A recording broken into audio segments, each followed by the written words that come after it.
जी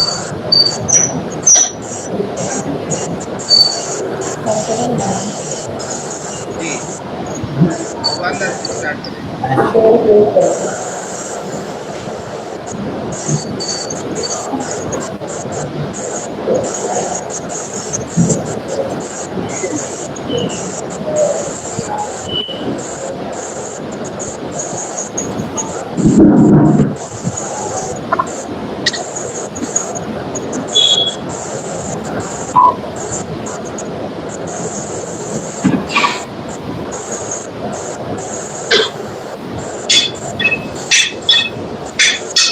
नमस्कार सभी को। आज 6 अप्रैल 2022 राष्ट्रीय वेबिनार 365 दिवसीय जो लगातार आयोजित किया जा रहा है स्कूल योग पीठ के द्वारा। आज 154वां महासत्र है इसमें, और इधर लगातार एनाटॉमी पर जो है अलग अलग टॉपिक को लेकर के लगातार सेशन स्टार्ट है डॉक्टर पारुल पटेल जी के द्वारा। बहुत ही सौभाग्य की बात है हमारे लिए और इसके परिवार के लिए, जो जिस तरीके से जो है समाज सेवा की जा रही है लगातार एक विशिष्ट जानकारी के साथ। और आज का मुख्य विषय पेशीय तंत्र, मांसपेशीय तंत्र, इस पर चर्चा होने वाली है। आज के कार्यक्रम को शुभारंभ करने से पूर्व प्रार्थना कर लेते हैं। गहरा लंबा सांस लें, हमारा गर्दन सीधा, कोमलता से आंखें बंद करें। ओम सर्वे भवन्तु सुखिनः, सर्वे सन्तु निरामयाः, सर्वे भद्राणि पश्यन्तु, मा कश्चित् दुर्भाग् भवेत्।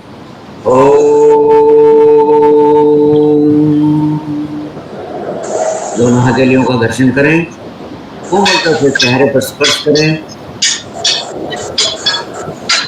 अब मैं अनुरोध करूंगा अनुपम जी से कि वो डॉक्टर साहब का अभिनंदन करें और वेबिनार प्रारंभ करने का कार्यक्रम आगे शुभारंभ करें।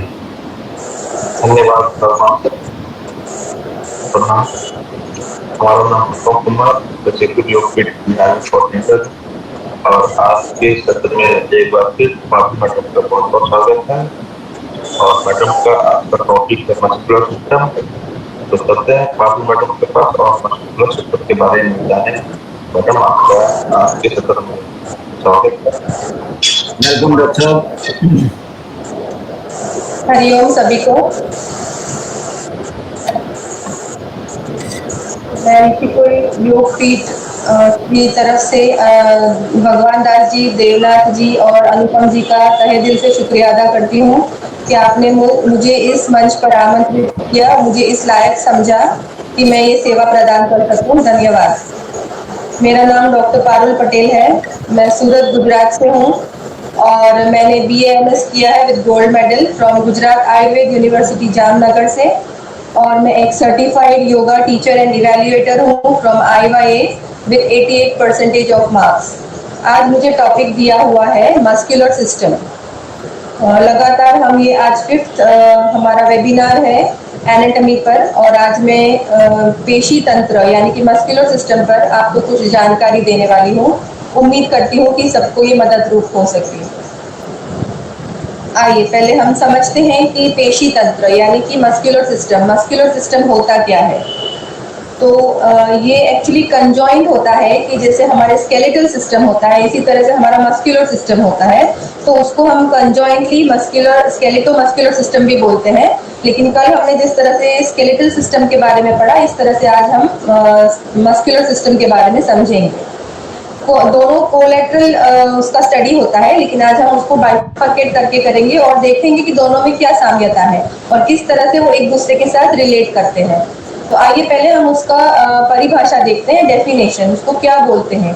क्योंकि अस्थि तंत्र जो है और हमारे बाह्य त्वचा जो है उसके बीच का जो भाग होता है मांसपेशी का उससे निर्माण होता है और उसे हम मस्कुलर सिस्टम कहते हैं। सबसे ज़्यादा संकोचनशीलता जो होती है वो यहाँ पर पाई जाती है, कॉन्ट्रैक्शंस।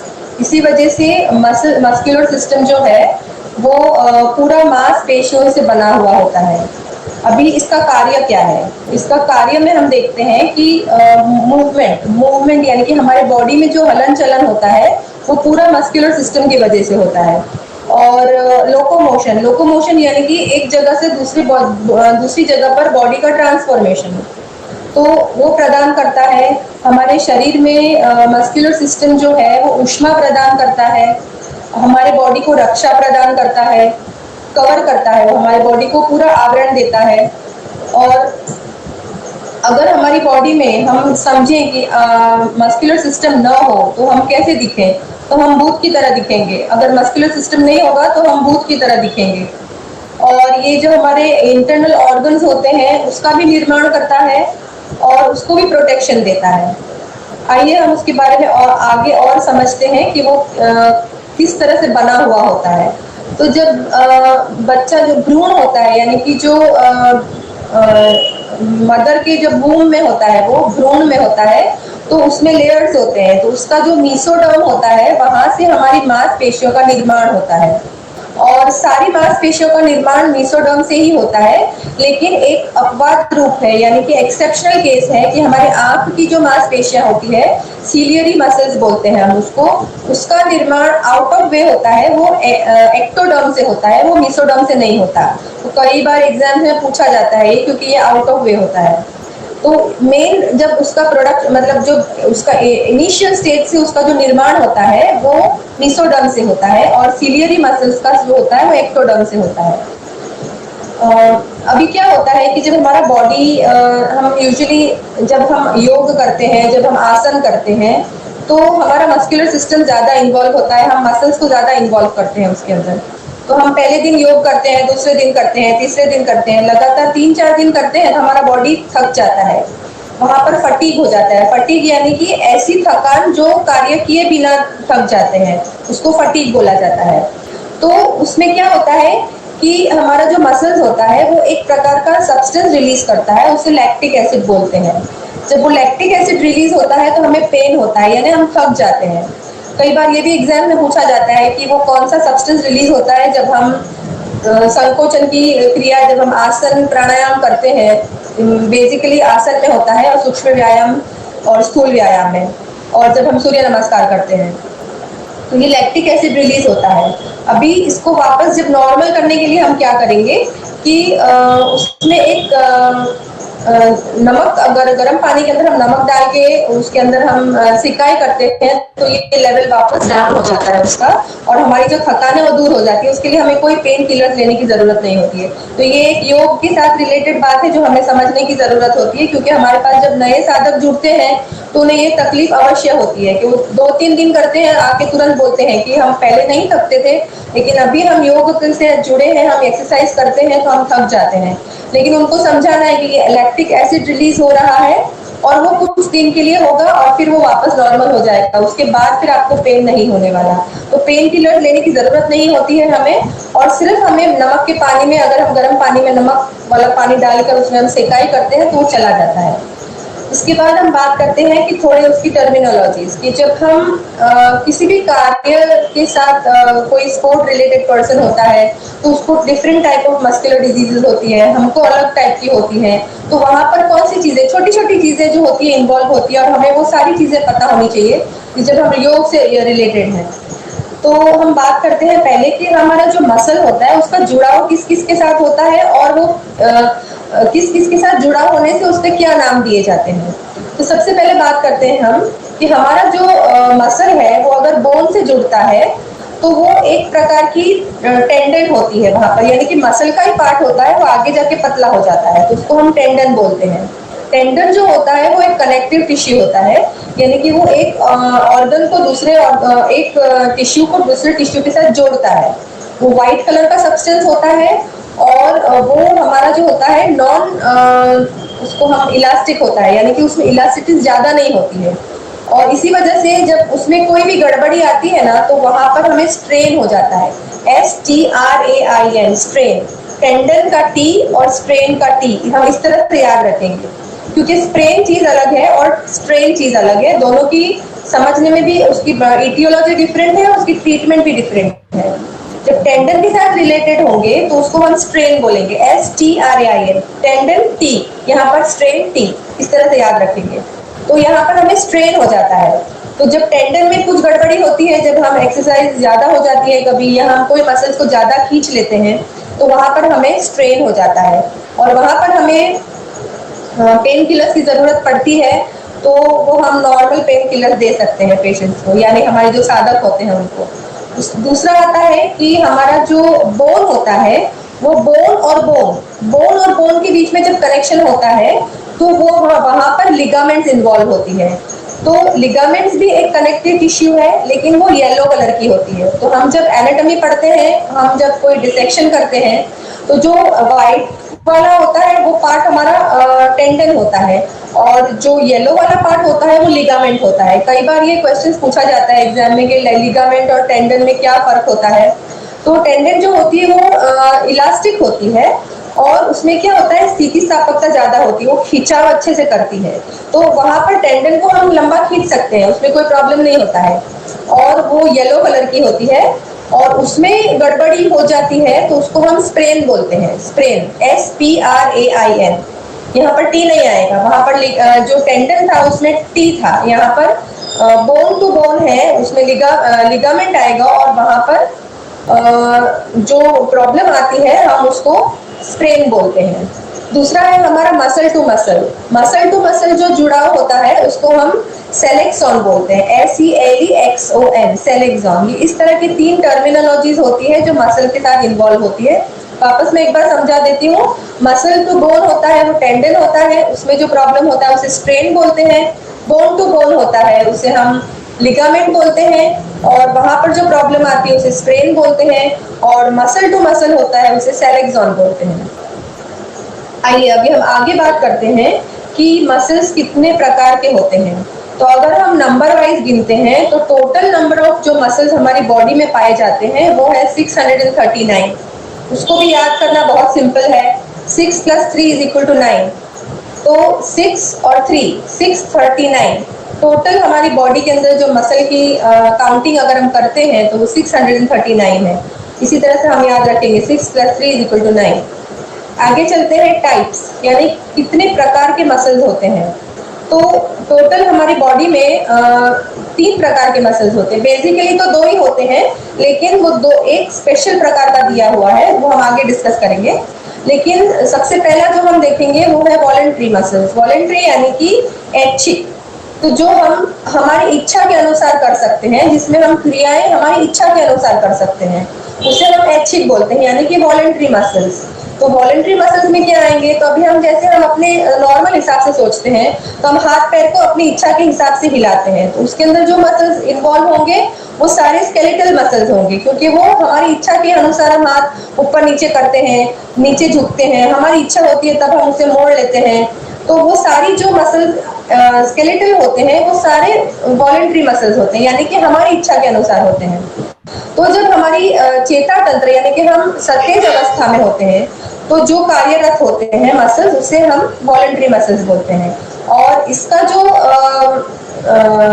कंट्रोल होता है वो हमारा सोमैटिक नर्वस सिस्टम कंट्रोल करता है। अगर हम सोमैटिक नहीं याद रखते तो भी चलता है, कोई बात नहीं। वो नर्वस सिस्टम हमारा जो होता है चेता तंत्र, चेता यानी कि हमारी चेतना।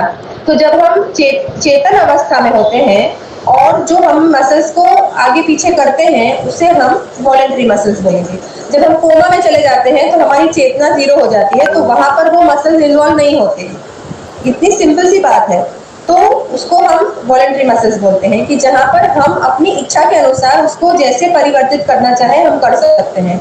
और उसमें एक एग्जाम्पल है हमारे आसन्स, जो हम आसन्स को लंबा होल्ड करते हैं, स्थिरता हम जब स्थिर उसको पकड़ के रखते हैं और काउंट के हिसाब से हम उसको फ्लेक्सिबिलिटी देते हैं धीरे धीरे। हम जो जितने भी हम आसन करते हैं उसका पूरा इफेक्ट जो होता है वो इसी पर होता है। इसके बाद जो उसकी रचना होती है, जो वॉलंटरी मसल्स होते हैं, अगर हम उसका माइक्रोस्कोपिक स्टडी करते हैं तो उसमें हमें ऐसा पाया जाता है कि वहां पर रेखाएं होती है, स्मॉल स्मॉल बैंड्स होते हैं उसके अंदर, इसीलिए उसको रेखित मसल्स भी बोलते हैं, यानी कि स्ट्राइटेड मसल्स। उसमें फाइबर्स होते हैं और उसमें दो एंड होते हैं, एक ये एंड और एक दूसरा एंड। और ये वाले जो मसल्स है वॉलेंट्री मसल्स, तो हमारी इच्छा के अनुसार चलते हैं तो थक जाते हैं, यानी कि उसको विश्राम की जरूरत होती है, थक जाते हैं, यहाँ के उसके बोन्स इन्वॉल्व होते हैं और हमारी इच्छा इन्वॉल्व होती है, तो हम थक जाते हैं, इसमें थकान होती है। और दूसरे मसल्स में थकान नहीं होती, लेकिन यहाँ पर दो मसल्स को हम डिफरेंशिएट करेंगे हम समझने के लिए, इसमें हमारी थकान हो जाती है। जब हम ज्यादा वर्क कर लेते हैं तो लैक्टिक एसिड ज्यादा रिलीज हो जाता है और हमारे ये मसल्स में थकान उत्पन्न हो जाती है। दूसरा इसके एग्जाम्पल्स मैं आपको दूं, जैसे कि उठना, बैठना, चलना, फिर कॉन्ट्रैक्शन करना यानी कि संकोचन करना, फिर एक्सपांशन करना, फिर स्ट्रेचिंग करना। हम खिंचाव करते हैं जब हम पादहस्तासन करते हैं, पश्चिमोत्तानासन करते हैं, तब हम पूरे उसको खींचते हैं, धीरे धीरे रोज रोज रोज हम उसको थोड़ा थोड़ा थोड़ा थोड़ा करके खींचते हैं, हमारी इच्छा के अनुसार हम उसको खींचते हैं। तो ये सारी जो फंक्शनिंग होती है वो हमारी वॉलंटरी मसल्स पे होती है, हम उसी पे काम करते हैं। अब योग के साथ हम जुड़े हैं तो ये चीज हमको समझ में आती है कि हम स्ट्राइटेड मसल्स जो होते हैं उसमें अच्छे से खिंचाव होता है और ये वेट बेरिंग होते हैं, यानी कि उसमें कार्य क्षमता होती है कि वो हमारे वजन को उठा सके, वेट बेरिंग क्षमता। और जिस तरह से हम आसन में काम करते हैं, हम जितने ज्यादा टाइम योग से जुड़े रहते हैं, आसन प्राणायाम हम रोज करते हैं, तो ये मसल्स हमारे धीरे धीरे धीरे इतने स्ट्रांग होते हैं कि वो काफी वेट बेरिंग उस पर हम ले सकते हैं और कैपेसिटी उसकी बढ़ जाती है और ये विजिबल होते हैं, यानी कि हम उसे देख सकते हैं। अब दूसरी बात करते हैं हम, ये टोटल हमारी बॉडी के अंदर जो मैंने आपको बताया 639 मसल्स होते हैं, उसमें से मेजर 400 मसल्स जो हमारे होते हैं वो वॉलंटरी मसल्स होते हैं, यानी कि सबसे ज्यादा उसका कवरेज होता है। आते हैं अभी हम इनवॉलेंट्री पे। इनवॉलेंट्री मसल दूसरे प्रकार है, यानी कि हमारे अनैच्छिक मांसपेशियां। अनैच्छिक मांसपेशियां जैसे नाम है कि हमारी इच्छा के अनुसार नहीं होता, वो हमारी इच्छा के अनुसार नहीं होता, वो हमारा जो सिस्टम है उसके हिसाब से वो काम करता है। तो उसमें हमारे बोन्स इन्वॉल्व नहीं होते, वहां पर बोन्स इन्वॉल्व होते थे, यहाँ पर बोन्स इन्वॉल्व नहीं होते। और ये जो मांसपेशियां हैं ये थकती नहीं है कभी भी, इसमें थकान नहीं होती है। वहां पर हमने देखा कि जैसे हम थक जाते थे, वॉलंटरी मसल्स में हम थक जाते थे, यहाँ पे थकान नहीं होती। यहाँ पे मसल्स हमारे जो होते हैं बोन से रिलेटेड नहीं होते, वहां पर बोन से रिलेटेड होते हैं। और वहां पर स्ट्राइटेड मसल्स होते हैं, यहाँ पर नॉन स्ट्राइटेड यानी कि नॉन रेखिक, उसमें रेखाएं नहीं होती। और वो मसल फाइबर्स जो होते हैं उसमें मसल फाइबर्स नहीं होते, अरेखित जो होते हैं उसमें मसल फाइबर्स नहीं होते और हमारी इच्छा के अनुसार काम नहीं करते, वो हमारे जो बॉडी का सिस्टम है उसके अनुसार वो काम करेंगे। इसके एग्जाम्पल हम लेते हैं कि हमारा जठर यानी कि हमारा पेट, तो हमारा पेट अगर हम ऐसा बोलें कि हमने खाना खा लिया, अभी हम हमारे पेट को बोलें कि अभी पाचन नहीं करना है, 2 घंटे के बाद करेंगे, तो वो नहीं सुनेगा, वो तो उसकी जो क्रिया है उसके हिसाब से ही करेगा। तो वो हमारे हाथ में नहीं होता, वो इनवॉलंटरी है, यानी कि वो अपने सिस्टम के हिसाब से करेगा, वो जैसे उसको कमांड मिलेगा उसके हिसाब से वो काम करेगा। वो ऐसा नहीं सोचेगा कि भाई नहीं अभी मेरे बॉडी ने ना बोला है कि 2 घंटा मुझे खाना नहीं पचाना है, तो ऐसा नहीं करेगा, वो अपने हिसाब से खाना पचाएगा। तो उसके वो सिस्टम के हिसाब से चलता है। दूसरा हमारे आंतरिक अवयव, जितनी हमारी आंत है, तो इंटेस्टाइन है हमारी, वो भी इसी प्रकार का है। हमारा मूत्राशय यानी कि यूरिनरी ब्लैडर, यानी वो भी हमारी जब यूरिनरी ब्लैडर हमारा भर जाता है तो हमारी इच्छा होती है तो हम यूरिनेशन करने जाते हैं, वो हमारे कंट्रोल में नहीं होता है। कुछ हद तक कर सकते हैं, लेकिन वो उसको जब एकदम जरूरत होती है तो हमें उसको वापस जाके उसको खाली करना होता है। तो ये इनवॉलंटरी होता है, यानी कि हमारे ऊपर डिपेंड नहीं होता है, सिस्टम के हिसाब से चलता है। दूसरा आता है उसके अंदर गर्भाशय, यानी कि हमारा यूट्रस। यूट्रस में भी इसी तरह से जब बच्चा होता है तो 9 महीने के बाद उसका पेन होता है, वो नॉर्मल होता है, यानी कि वो हमारी इच्छा के अनुसार नहीं होता, वो सिस्टम को फॉलो करता है। दूसरा हमारा और हम देखें तो हमारा स्प्लीन है, लिवर है, हमारे जितने ऑर्गन्स हैं अंदर के, वो सारे के सारे ऑर्गन्स जो होते हैं वो इसी प्रकार से काम करते हैं। और इसका निर्माण जो होता है चेता तंत्र के द्वारा होता है और ये नॉन विजिबल होते हैं, यानी कि हमारे जो मसल्स होते थे, जो वॉलंटरी मसल्स होते थे, वो हमें बाहर दिखते थे कि ये मसल है, ये मसल है, लेकिन हमारा पेट होता है, हमारे स्प्लीन होता है, लिवर होता है, ये हमें दिखता नहीं है, हम विजिबल नहीं होता है, वो कवर्ड होता है अंदर और वो सिस्टम से काम करता है। और इसे इसका दूसरा नाम दिया है विसरल ऑर्गन, विसेरा यानी कि हमारे इंटरनल ऑर्गन्स। तो विसेरा जो बोलते हैं वो विसरल, इसको विसरल मसल्स बोलते हैं।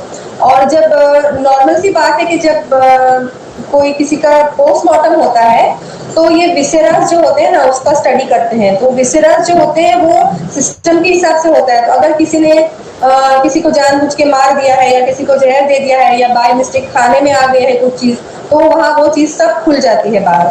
वो सिस्टम बता देता है कि भाई ये इंसान को इस तरह से मारा है। तो वहां पर वो विसेरास जो होता है उसका स्टडी होता है पोस्टमार्टम में।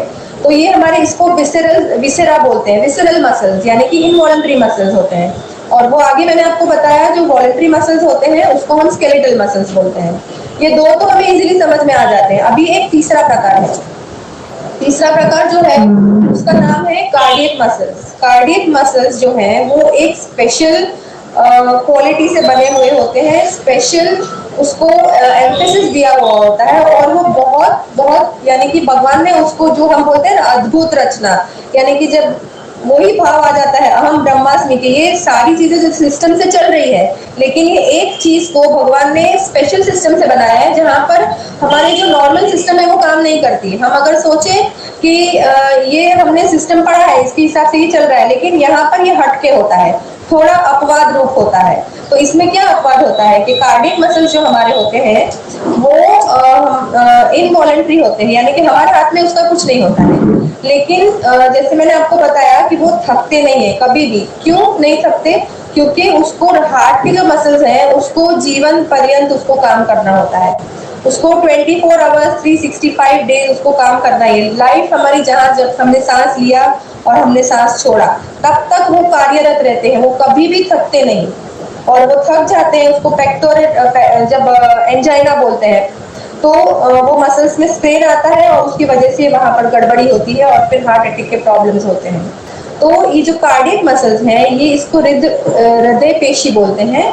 और वो उसमें ब्रांचेस होते हैं, यानी कि रेखित पेशी की तरह होते हैं वो। लेकिन रेखित पेशी में एक रेखाएं होती है लेकिन इसमें मल्टीपल रेखाएं होती हैं, क्योंकि उसको अबंडेंस चाहिए, उसको ज्यादा मजबूती चाहिए, इसीलिए वो इनवॉलंटरी होते हैं लेकिन वो स्ट्राइटेड होते हैं। मतलब देखिए वहां पर हमने वॉलंटरी में क्या पढ़ा था कि वो वॉलंटरी होते हैं और स्ट्राइटेड होते हैं, और जो दूसरे होते हैं वो इनवॉलंटरी होते हैं, वो नॉन स्ट्राइटेड होते हैं। लेकिन यहाँ पर वो दोनों के अपवाद में आ जाता है, यानी कि वो इनवॉलंटरी भी है और नॉन स्ट्राइटेड है।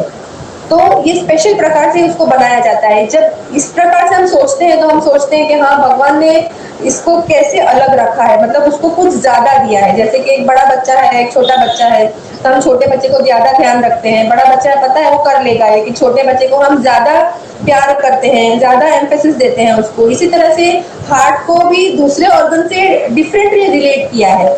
और ये हम जब उसकी रचनाएं देखते हैं तब हमें पता चलता है कि हाँ भगवान ने कितना, मतलब बुद्धि की तो बात ही नहीं है लेकिन निरतिशय उसकी जो कैपेसिटी है ना वो निरतिशय है। जैसे हम योग सूत्र में पढ़ा है ना कि तत्र निरतिशयम सर्वज्ञ बीजम, प्रणव को उसका नाम दिया है कि तत्र निरतिशयम, यानी कि निरतिशय, उसको हम कल्पना नहीं कर सकते, इस तरह से अद्भुत रचना की हुई है। अब हम आते हैं थोड़ा उसके फैक्ट्स पे कि जो एग्जाम्स में क्वेश्चंस पूछे जाते हैं कि सबसे छोटी से छोटे मसल्स कौन से होते हैं हमारी बॉडी के अंदर। तो जैसे मैंने आपको बोन्स में बताया कि जो सबसे छोटा बोन होता है वो स्टेप्स होता है, जो कान में होता है। कल हमने आपको सिखाया था कि MIS यानी कि मेलियस, इंकस और स्टेप्स। तो जो स्टेप्स होता है वो सबसे छोटा होता है। तो मसल भी इसी तरह से होता है, उसके साथ जो रिलेटेड मसल होता है उसको हम स्टेपिडस बोलते हैं। स्टेप्स के हिसाब से स्टेपिडस मसल, तो स्टेपिडस मसल है वो सबसे छोटा मसल होता है हमारे बॉडी के अंदर। सबसे लॉन्गेस्ट बोन जिस तरह से हमारा फीमर है जो जांग में पाया जाता है, तो उसके साथ जो रिलेटेड होता है वो सार्टोरिस मसल होता है। तो वो सबसे लंबा मसल होता है हमारे बॉडी के अंदर, सार्टोरिस, जो फीमर के साथ जुड़ा हुआ होता है। और सबसे लार्जेस्ट यानी कि सबसे बड़ा यानी कि उसके एरिया वाइज वो सबसे बड़ा। तो सबसे बड़ा जो होता है वो हमारे सीट पे पाया जाता है, यानी कि डॉक्टर हमें जहाँ इंजेक्शन देता है तो वो हमारा जो बैक का जो जो होता है, जहाँ सीट बोलते हैं हम उसको, वहां पर पाया जाता है और उसका नाम है मैक्सिमस। उसका दो नाम है, एक प्रीफिक्स है, मतलब उसके आगे लगाया जाता है ऑप्टिमस मैक्सिमस, लेकिन हम इतना डिटेल में अगर नहीं हमको जाना है तो हम सिर्फ मैक्सिमस याद रखेंगे तो भी चलेगा। तो जो सबसे लार्जेस्ट है उसको हम मैक्सिमस बोलेंगे, यानी मैक्सिमम यानी कि बड़ा। वो नाम से ही पता चल जाता है। सबसे छोटा है वो स्टेपिडियस स्टेप्स मसल्स के हिसाब से, और लॉन्गेस्ट वाला है जो फीमर बोन है उसके साथ में जो रिलेटेड है वो सार्टोरिस, और जो सबसे लार्जेस्ट है यानी कि सबसे बड़ा है उसको हम ऑप्टिमस मैक्सिमस बोलेंगे। और दूसरे हम थोड़े और फैक्ट्स देख लेते हैं कि जो सर्वाधिक मतलब सबसे ज्यादा जो पेशियां जो पाई जाती है वो कहाँ पर होती है। तो हमारा जो पीठ है ना, पीठ का जो बैक होता है वहां पर 180 पेशियां पाई जाती है। 180 सबसे ज्यादा पेशियां हमारे बैक में होती है। और सबसे ज्यादा मजबूत, तो सबसे ज्यादा मजबूत मैंने मसल आपको बताया था कि हमारा जड़बा है, क्योंकि उसको खाना दिन में कितनी बार हम खाना खाते हैं, तो जितनी बार वो उसको चबाना होता है, तो ये जड़बा जो हमारा होता है ना, ये मैंडिबल, ये सबसे मजबूत हमारा बोन होता है। तो मसल भी सेम वे वैसे ही होगा। तो यहाँ पर जो बोन उसको ज्यादा काम करना होगा, तो यहाँ का जो मसल होता है वो सबसे स्ट्रॉन्ग होता है। तो हम कई बार बोलते हैं ना कि मुंह तोड़ दूंगा, एक मुंह पे चाटा लगा दूंगा, तो ये यहाँ पे अगर हम मारते भी है ना तो हमको कुछ नहीं होता है, ये बहुत स्ट्रॉन्ग होता है मसल। तो अगर हम जोर से यहाँ पे ऐसे मारेंगे ना तो हमको कुछ नहीं होगा, ये बहुत स्ट्रॉन्ग मसल होता है ये वाला जो। तो जड़बे वाला मैंडिबल वाला सबसे स्ट्रॉन्ग होता है। और जब हम मुस्कुराते हैं, हमारा फेस जब हम स्माइल करते हैं ना, तो हमारे टोटल 12 मसल्स वहां पर हमारे कार्यरत होते हैं। इसीलिए बोलते हैं कि हमें रोना नहीं है कभी भी, रोएंगे उससे अच्छा है, बेटर है हम स्माइल करें, क्योंकि रोने से कम इन्वॉल्व होते हैं मसल्स, और हमारे जब हम हंसते हैं, स्माइल हमारे मुंह पर होती है, तो एटलीस्ट अगर हम अंदर से नहीं खुश रहते हैं लेकिन बाहर से भी खुश होते हैं ना, तो हमारे मसल्स उसमें हमारे ज्यादा इन्वॉल्व होते हैं, 12 मसल्स इन्वॉल्व होते हैं। तो ये एक अच्छी बात है कि हमें हमेशा मुस्कुराते रहना चाहिए। अंदर से मुस्कुराते हैं तो वो योग हमें सिखाता है, वो तो परम तत्व एकदम आनंदमय कोष तक हम पहुंच जाते हैं। और जब बाहर से भी मुस्कुराते हैं तो हमारे मसल्स भी इन्वॉल्व होते हैं उसके अंदर, और 12 मसल एक ही बार हंसने से हमारे 12 मसल्स को हम इन्वॉल्व कर लेते हैं, तो उससे अच्छी बड़ी बात क्या हो सकती है। इसीलिए हमेशा खुश रहें, हमेशा हमेशा मुस्कुराते रहें। और दूसरे अगर हम डिजीज के बारे में बात करते हैं तो योग रिलेटेड हम डिजीज ले लेते हैं आज, जो हमारे मस्कुलर सिस्टम के साथ रिलेटेड है। सबसे पहला है कि जैसे मैंने आपको बताया कि स्ट्रेन यानी कि जो लिगामेंट में होता है, स्ट्रेन यानी कि जो हमारे टेंडन्स में होता है, सॉरी टेंडन्स वाला है स्ट्रेन आएगा, और लिगामेंट वाला है स्ट्रेन आएगा। अभी यही प्रकार का जो एक और आता है जिसको हम क्रैम्प्स बोलते हैं। तो जो स्पोर्ट रिलेटेड पर्सन है, जो एकदम अचानक जो भागने लगते हैं ना, जैसे कि कोई क्रिकेटर है तो वो अचानक उसको बहुत फास्ट दौड़ना पड़ता है, उसकी कैपेसिटी के भी हिसाब से उसको एकदम फास्ट रनिंग करना होता है, या कोई कुत्ता हमारे पीछे भागता है तो हम एकदम जोर लगा के मतलब हमारी कैपेसिटी के बियॉन्ड हम भाग जाते हैं, तो वहां पर हमें क्रैम्प्स हो जाते हैं।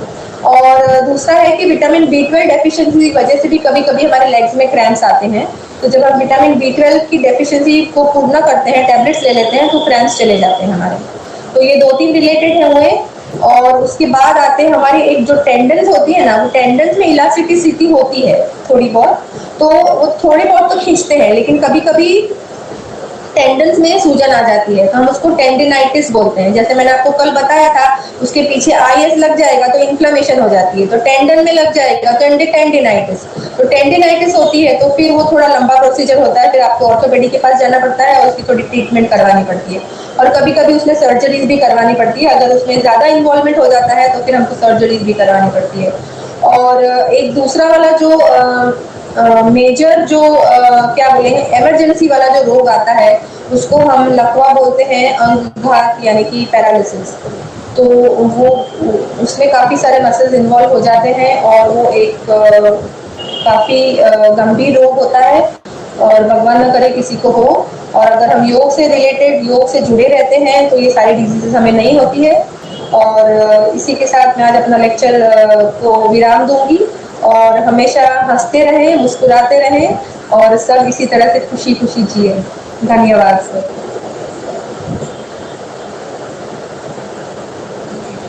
बहुत बहुत धन्यवाद डॉक्टर पाल। अनम्यूट कर लो डॉक्टर साहब। बहुत बहुत धन्यवाद डॉक्टर पाल जी को। बहुत बहुत आभार।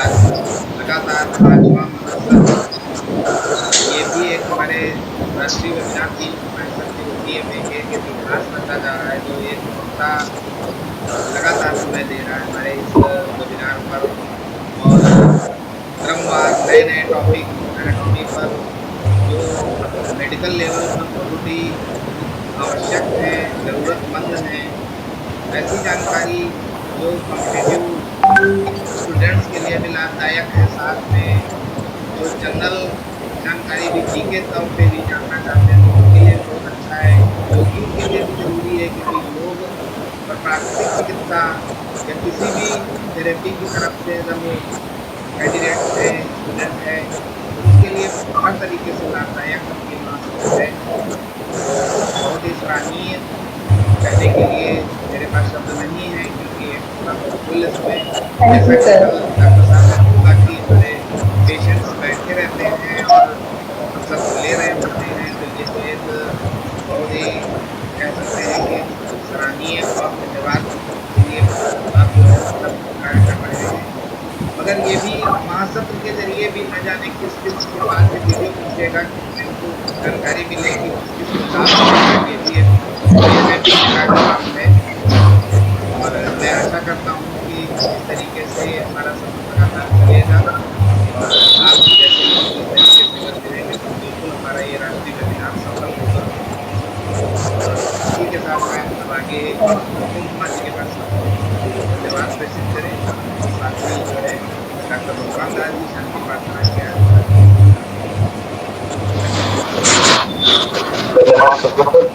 आज क्या मस्कुलर सिस्टम में जैसा मैडम बताई कि इससे रहना चाहिए, इसको रहना चाहिए, तो मैडम सही बोली। वहाँ पे क्या है, laughing is the best medicine और मैं भी इसी के साथ आप लोग सदा मुस्कुराते रहिए, खुश रहिए। फिर मिलेंगे कल, तब तक के लिए धन्यवाद। और भगवान से निवेदन करते हैं, मैडम को धन्यवाद ज्ञापन करते हैं। आज का शांति प्राप्त करते हुए जैसे को समाप्त करें। धन्यवाद अनुपम जी, धन्यवाद डॉक्टर साहब, बहुत ही अच्छा। मैं नमन करता हूँ डॉक्टर पारल जी को, उन्होंने बहुत ही सरल तरीके से, और ये जो दिन है बड़े ही हमारे पावन सत्र चल रहे हैं, इसके अंदर माता रानी का साक्षात हमें आशीर्वाद मिल रहा है, इसमें कोई संशय नहीं है। मातृशक्ति का तो इन साल के जो हमारे सर्दी और गर्मी के दोनों दिन होते हैं, उनके अंदर पूरी महिमा खान की जाती है। बहुत ही अच्छा इनका शारीरिक रूप से जो बदलाव होता है, उसके अंदर हम लोग नेचुरोपैथी योग से संबंधित जो भी कार्य करते हैं वो इनका पूरा लाभ उठाते हैं। नवरात्रि के दिनों में फास्टिंग जो हम लोग बताते भी हैं कि किस प्रकार हम नवरात्रि में किस प्रकार हम फास्टिंग रख सकते हैं और कैसे रखना चाहिए। तो आइए ज़्यादा समय ना लेते हुए शांति पाठ करते हैं। कमर गर्दन सीधा करें, कोमलता से आंखें बंद करें, गहरा लंबा सांस लें। ओम द्यो शांति अंतरिक्षं शांति पृथ्वी शांतिरापा शांतिरोषधया शांति वनस्पतया शांति विश्वे देवा शांति ब्रह्म शांति सर्वं शांति शांतिरेव शांति सामा शांतिरेधि। ओम शांति शांति शांति। दोनों हथेलियों का दर्शन करें, कोमलता से चेहरे पर स्पर्श करें। आज का सत्र यहीं विराम देते हैं। पुनः धन्यवाद डॉक्टर साहब को, डॉक्टर DN शुक्ला जी को, अनुपम जी को, और कल इसी समय फिर उपस्थित होंगे। तब तक के लिए आज्ञा दें। धन्यवाद।